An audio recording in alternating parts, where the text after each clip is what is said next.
기독교 강요 4권 제11장 다섯 번째, 교회 재판권은 개인적인 칼의 권리에 의해서가 아니라 말씀에 따른 합법적인 회합에 의해서 거행되며 범법한 모든 신자는 이를 피해갈 수 없음.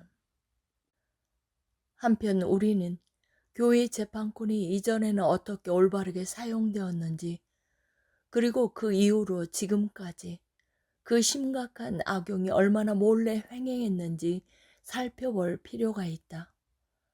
만약 우리가 저 그리스도의 나라를 전복시키고 그리스도의 참된 나라를 다시 세우기를 원한다면 우리는 고대의 것들 중에 무엇이 폐지되어야 하며 무엇이 회복되어야 하는지를 제대로 파악해야 한다.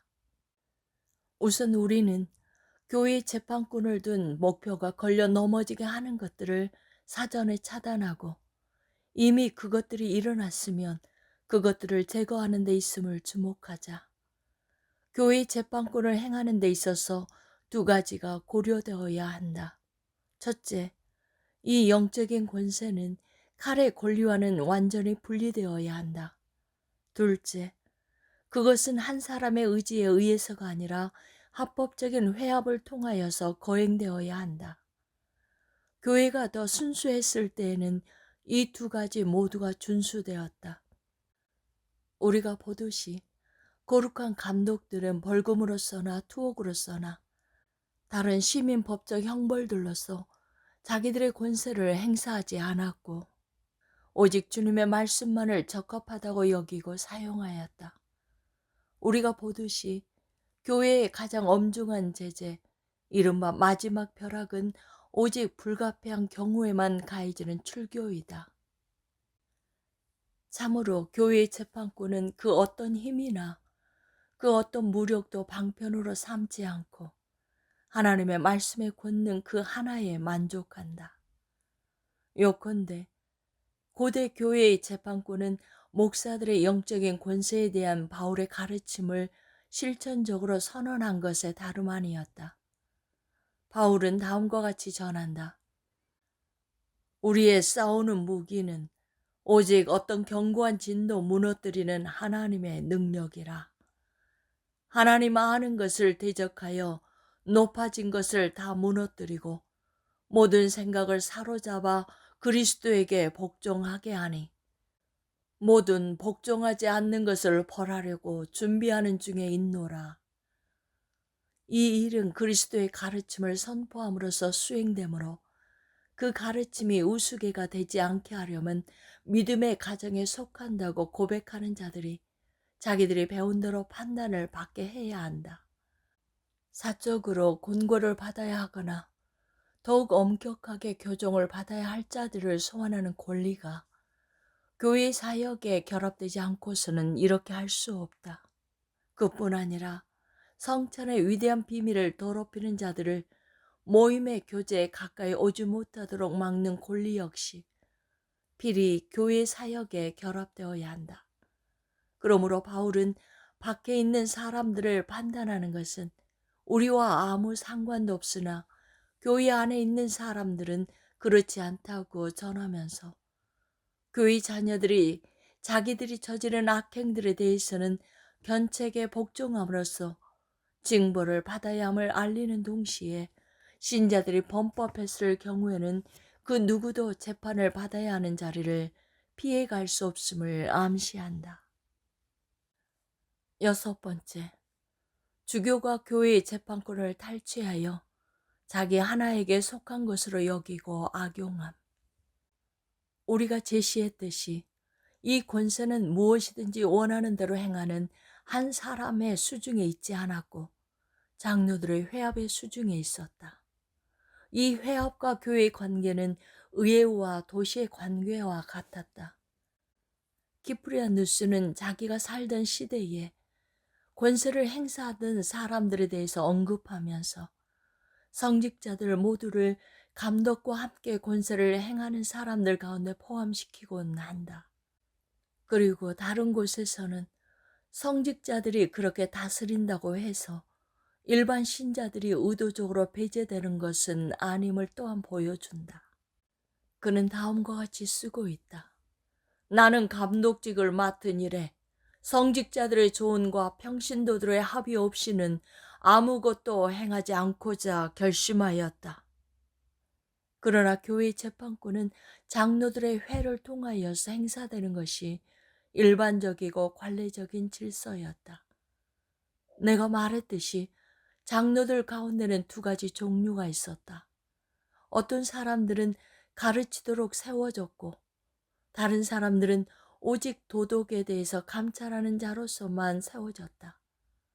점차적으로 이 제도는 그 본래의 모습에서 타락해 갔다. 교회 재판을 하는 자리에 오직 성직자들만이 앉은 것은 이미 암브로시우스 시대 때였다. 그는 이에 대해서 다음과 같이 불평했다. 옛날의 회당과 그 이후의 교회는 장로들을 세워 그들의 조언이 없으면 아무것도 할 수 없게 하였다. 어떤 무관심 때문이었는지는 내가 알 수 없지만 이 제도는 곧 폐지되고 말았다. 아마 잘 배운 자들이 그들 자신만 무엇이 되는 듯이 보이게 하려고 나태함에 빠지거나 오히려 교만함을 떨거나 했기 때문일 것이다.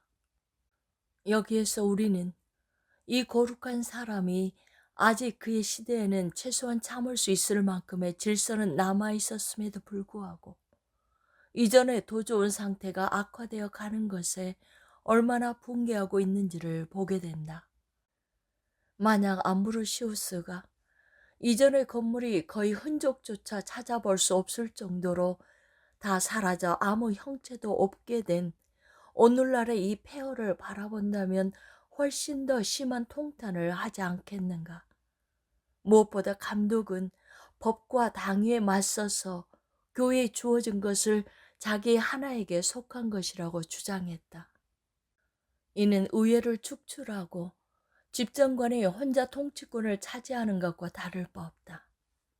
그러나 감독이 다른 사람들보다 영예가 더 높다고 친다면 그들의 모임 자체에 한 사람보다 더한 권위가 있는 것이다. 그렇기 때문에 한 사람이 일반 회중의 권세를 자기 자신에게 이양시키면서 독재적인 유교의 문을 열어 젖히고 교회로부터 교회에 속한 것을 탈취한 것은 그리스도의 영에 의해서 정해진 회합을 억압하고 해산시키는 매우 사악한 행위였다. 7번째, 교회의 영적 재판권을 법무관들에게 떠맡겨 세속화시킴.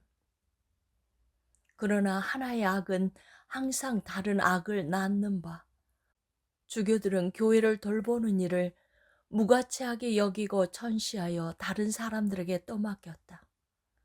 그 결과 법무관들이 처음으로 세워져서 그 직책을 감당하게 되었다. 나는 그들이 어떤 종류의 사람들인지에 대해서는 아직 말하지 않고자 한다. 여기서는 다만 그들이 세상의 재판들과 다르지 않다는 사실을 말하고자 한다. 그들은 자기들의 소송이 오직 지상적인 사안들에 관계될 뿐임에도 불구하고 여전히 그것을 영적 재판권이라고 부른다. 서로 다른 악이 없다 손 치더라도 무슨 뻔뻔함으로 그들은 툭하면 싸움을 일삼는 법정에서 일어나는 일을 감히 교회의 재판이라고 부르는가. 그러나 그 법정에서 권고들이 주어지고 출교가 일어난다. 이는 분명 하나님을 조종하는 것이다. 어떤 가난한 자가 금전적인 빚을 지고 있다고 치자 그는 호출을 당한다. 만약 나타나면 정죄를 당한다. 만약 정죄를 당하고도 만족스럽게 갚지 아니하면 경고를 받는다. 2번 경고가 있은 후 출교로 나아가는 절차가 진행된다. 만약 나타나지 않으면 재판에 서야 한다는 경고를 받는다. 만약 지체하면 경고를 받는다. 그리고 그 이후 바로 출교된다. 나는 묻는다. 여기에 그리스도의 제도에 유사한 것 혹은 고대의 관습에 유사한 것 혹은 교회 규칙과 유사한 것이 도무지 하나라도 있는가? 법무관들은 그곳에서 악행들에 대한 견책을 가하지만 간음, 방종, 술에 취함, 그리고 이런 유의 범죄들에 대해서 참고 넘어가는데 그치지 않고 이른바 일종의 영리한 승인을 통해서 일반 신자들 뿐만 아니라 성직자들 자신들에게도 그것을 조장하고 고무시킨다. 그들은 많은 사람들 중에 단지 몇몇 사람들만 부른다. 이는 너무 태만하게 눈 감아준다는 인상을 주지 않기 위해서거나 그들에게서 돈을 짜내기 위해서이다. 나는 이로부터 비롯되는 약탈, 강취, 횡령, 신속 모독 등에 대해서는 침묵하고자 한다. 대체로 이 직무를 맡아서 행사를 하는 자들이 누구인지에 관해서도 그냥 언급하지 않고 넘어가고자 한다. 여기서는 로마주의자들이 자랑하는 영적 재판권은 그리스도에 의해 제정된 절차에 가장 많이 배치되는 것으로서 어둠이 빛과 무관하듯이 고대의 관습과 전혀 닮은 점이 없다는 사실을 말하는 것으로 충분하고도 남음이 있다고 보기 때문이다.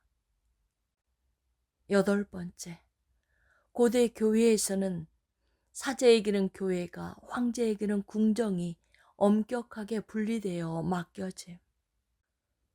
여기에서 우리는 진술이 가능하다고 해서 모든 것을 다 말하지는 않고 매우 한정된 몇 마디의 말만 했을 뿐이다. 우리는 교황이 자기가 다스리는 모든 나라와 하나가 되어서 자랑하고 있는 영적 권세가 하나님의 말씀을 거스리고 하나님의 백성에게 부당한 불경건한 독재라는 것을 그 누구도 이의를 제기할 수 없을 정도로 매우 분명히 설명하는 데 성공했다고 나는 믿는다. 참으로 나는 그들이 말하는 영적 권세에는 새로운 교리들을 과도하게 엮어내어 가련한 일반 신자들을 잠되고 단순한 하나님의 말씀의 순수함으로부터 완전히 멀어지게 하는 뻔뻔함, 그 성도들에게 올가미를 뒤집어 씌우는 사악한 전통들, 대관구 교구장들과 법무관들을 통하여 시행되는 유사교회의 재판권을 포함시킨다. 우리가 그리스도의 나라를 우리 가운데 받아들이는 한 이런 종류의 지배는 그 전부가 일순간 땅에 떨어지고 폐허로 돌아가고 말 것이다. 그러나 지금 우리는 그들이 자기들에게 속한 것이라고 주장하는 칼의 권리에 대해서는 신경을 쓰지 않는다. 왜냐하면 그것은 양심에 작용하는 것이 아니기 때문이다. 그럼에도 불구하고 이와 관련하여 그들은 항상 그들 자신으로 남아있다는 점, 즉 자기들이 사람들에게서 교회의 목자들로 여김을 받고자 하지만 교회의 목자됨과는 너무나 동떨어져 있다는 점을 이와 관련하여 주목하는 것은 가치가 있다. 이 자리에서 나는 사람들 각자의 악행들이 아니라 전체 직제에 걸친 범죄, 모름지기 직제의 흑사병이라고 할 만한 것에 대해서 논박하고 있다. 왜냐하면 직제는 풍요로움과 교만한 주의들로 화려하게 치장되지 않으면 불구가 되고 만다고 여겨지기 때문이다. 만약 이 사안과 관련해서 그리스도의 권위를 구한다면 우리는 그가 자기의 말씀을 맡은 사역자들이 시민법적 지배와 지상적 통치권을 얽매이는 것을 금하고 계심을 전혀 의심의 여지 없이 받아들이게 될 것이다. 주님은 다음과 같이 말씀하신다. 이방인의 집권자들이 그들을 임의로 주관하는 줄을 너희가 알거니와 너희 중에는 그렇지 않아야 하나니. 이는 목사의 직분이 군주의 직분과 구별되어야 한다는 사실뿐만 아니라 각각의 직분에 맡겨진 사안들이 너무나 동떨어져 있어서 한 사람에게 그 모두가 모이게 해서는 안 됨을 의미한다. 모세가 동시에 두 가지 직분을 모두 수행한 것은 먼저는 드문 기적이었다고 할 것이며 다음으로는 사안들이 좀 더 잘 정리되기 전까지 일시적인 일이었다고 할 것이다. 그러나 여호와가 확실한 체제를 규정하셨을 때 시민 통치는 모세의 몫으로 남겨졌으나 제사장직은 모세 대신에 그의 형 아론이 맡도록 명령되었다. 이는 합당하다. 왜냐하면 본성상 한 사람이 두 짐을 모두 너끈히 질 정도로 미치지 못하기 때문이다. 교회는 모든 시대에 걸쳐서 이를 주의해서 지켰다. 교회의 어떤 참된 체제가 유지된 동안에는 감독들 중에 그 누구도 칼의 권리를 강탈하려고 생각하지 않았다. 암브로시우스 시대에는 사제들이 나라를 탐내는 것보다 황제들이 사제직을 더 탐낸다라는 속담이 일반적으로 퍼졌다. 바로 그런 이유에서 아무로시우스는 궁정은 황제에게 속하고 교회는 사제에게 속한다 라는 말을 했는데, 이는 모든 사람의 마음에 새겨졌다. 9번째, 사도들보다 100배는 더 무능한 주교들이 사도들 뜻 취하지 않은 세상의 권세를 취함. 그런데 주교들이 아무 짐도 지지 않고 아무 고생도 없이 자기들의 직무에 따르는 칭호와 영예와 부를 움켜쥘 수 있는 명분이 고안되었다. 다만 그들이 완전히 한가하게 쉬지는 못하도록 이후에 칼의 권리가 그들에게 부여되었다. 아니, 그들이 스스로 그것을 강탈하였다. 그들은 이러한 뻔뻔함을 무슨 구실로 변명할 것인가? 세상 재판의 신문에 참여하고 도시와 지역의 행정에 개입하느라 정작 자기들이 해야 할 일은 온갖 거만을 다 떨면서 아주 경원시하는 것이 주교들에게 맡겨진 직무인가? 그들은 어떤 방해도 받지 않고 전혀 흐트러짐 없이 자기들의 직무에 전적이고 한결같은 헌신을 다한다고 해도 그 일과 사업이 너무 많아서 감당하기에는 거의 언제나 힘이 붙일 것이다.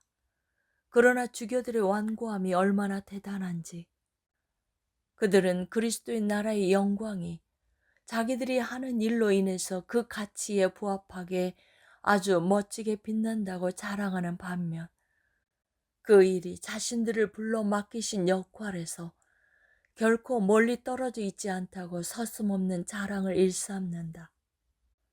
첫째 점에 있어서 만약 정상에 있는 군주들에게서 두려움을 자아낼 만큼 높이 치솟아 올라 꼭대기까지 오르는 것이 주교들의 거룩한 직무를 화려하게 꾸미는 장식이 된다고 친다면, 주교들은 다음과 같이 자기들의 영예를 심각하게 손상시키는 그리스도와 먼저 다투는 것이 논리에 부합한다고 할 것이다. 그들의 입장에서 보면 이방인들의 집권자들이 그들을 임의로 주관하는 줄을 너희가 알거니와 너희 중에는 그렇지 않아야 하나니 라는 말씀보다 더 충격적인 것은 그 어디에도 없을 것이다. 그리스도는 자기 자신이 처음으로 감수하고 받아들이신 것보다 더 힘든 조건을 자기 종들에게 부과하지 않으신다. 이 사람아, 누가 나를 너희의 재판장이나 물건 나누는 자로 세웠느냐? 라고 그는 말씀하신다. 여기에서 보듯이 그는 재판하는 직무를 단적으로 거절하셨는데, 만약 그 일이 자기의 직무에 일치했다면 거절하지 않으셨을 것이다. 그렇다면 우리는 주님이 복종하신 것을 그의 종들이 참을성 있게 복종하도록 해야 하지 않겠는가? 둘째 점에 있어서 나는 그들이 입으로 말을 할 수 있는 만큼 쉽게 경험으로 증명하기를 원한다. 사도들에게는 하나님의 말씀을 제쳐놓고 접대를 일삼는 것이 마땅하게 여겨지지 않았다. 주교들은 본문을 통해서 배우고자 하지 않으므로 그들을 설득해서 선한 감독이 되는 것과 선한 군주가 되는 것을 모두 한 사람에게 돌려서는 안 된다는 사실을 받아들이지 않을 수 없게끔 해야 한다. 사도들은 자기들에게 부여된 탁월한 은사들을 가지고 자기들보다 늦게 태어난 그 어떤 사람들보다 훨씬 더 많고 더 중요한 일들을 충분히 처리할 수 있었음에도 불구하고 자기들이 말씀과 접대의 사역을 동시에 감당하려면 그 짐에 짓눌리지 않고는 불가능하다고 고백했는데 어떻게 사도들 앞에 서면 아무것도 아닌 그 보잘것없는 주교들이 자기들의 열심에 있어서 사도들보다 100배나 뛰어날 수 있겠는가? 주교들이 이 두 가지 일을 동시에 하려고 시도한 것이야말로 가장 모렴치하고 가장 무모한 자부심에서 비롯되었다. 우리가 보듯이 그들은 그렇게 했다. 그 성과는 분명하다. 왜냐하면 그들이 자기들의 임무를 내팽개치고 다른 막사로 옮겨간 일 외에는 그 무엇도 일어날 수 없었기 때문이다. 10번째, 군주들이 주교들의 후한 겉모양에 현혹되어 재판권을 이양함. 로마주의자들이 처음에는 미미하게 시작했다가 점점 조금씩 늘어나 크게 증가하는 것은 의심할 수 없는 사실이다. 왜냐하면 한 걸음에 내달아 그렇게 높이 오를 수는 없었을 것이기 때문이다. 그러나 옛날 한때는 교묘한 깨를 부리고 정교한 술책을 써서 은밀히 전진했기 때문에 아무도 일이 일어나기 전까지는 무슨 일이 일어날지 예견할 수 없었다. 그리고 다른 때에는 기회가 주어지는 대로 폭력과 위협을 가해서 군주들로부터 권능을 탈취하고 그것을 조금씩 쌓아 올렸다. 또 다른 때에는 군주들이 후에서 다루기 어렵지 않아 보이면 그들의 어리석고 사려 분별 없는 자상함을 악용하였다. 과거에는 어떤 분쟁이 생기면 경건한 자들은 소송의 부담을 덜기 위하여 감독에게 중재 판결을 맡겼다. 왜냐하면 감독의 순전함에 대해서 의심하지 않았기 때문이다. 고대의 감독들은 자주 이러한 중재 판결에 연루되었다. 아우구스티누스가 입증하듯이 그들은 이를 매우 성가시게 여겼음에도 불구하고 마지못해 그 어려움을 감수했는데 이는 양편이 법정에 달려가 서로 으르렁대며 싸우는 것을 막으려는 뜻에서였다. 로마주의자들은 법정의 소란함이 완전히 제거된 자발적인 중재 판결을 일반적인 재판권에 속하는 것으로 삼았다. 얼마 후에 여러 도시와 지방이 각종 어려움에 억눌리게 되었을 때 간혹 주교들에게 의탁하고자 후견을 청하는 일이 일어났다. 주교들의 보살핌을 방패막으로 삼으려는 뜻에서였다. 그런데 주교들이 놀라운 관계로 자기들을 보호자에서 주인으로 탈바꿈하였다. 그러나 주교들이 쟁취한 많은 부분은 폭력 행사를 통해서였다는 사실을 부인할 수 없다. 군주들은 다양한 자극에 마음이 움직여서 기꺼이 자기들의 재판권을 주교들에게 부여했다. 그러나 군주들의 관용에 무슨 경건의 겉모양이 있었는지는 모르나 실상 그들을 얼토당토하는 후덕함은 교회의 복리를 증진시키기는커녕 오히려 옛날부터 내려오던 교회의 참된 권징을 부패시켰다. 진실을 말하자면 그것을 완전히 제거했다. 군주들의 이러한 그릇된 인자함을 주교들은 자기들의 이익을 위하여 악용했다. 이 한 가지 예만 보더라도 그들이 전혀 감독들이 아니라는 사실을 충분히 입증하고도 남는다. 그들이 사도적 영의 불씨를 조금이라도 가지고 있었더라면 바울이 입으로 전한 말씀을 가지고 우리가 싸우는 무기는 육신에 속한 것이 아니요 영적이다 라고 대답했을 텐데 그러지 못했다. 오히려 그들은 맹목적인 탐욕에 사로잡혀서 그들 자신과 그들의 후계자들과 교회를 파괴하였다.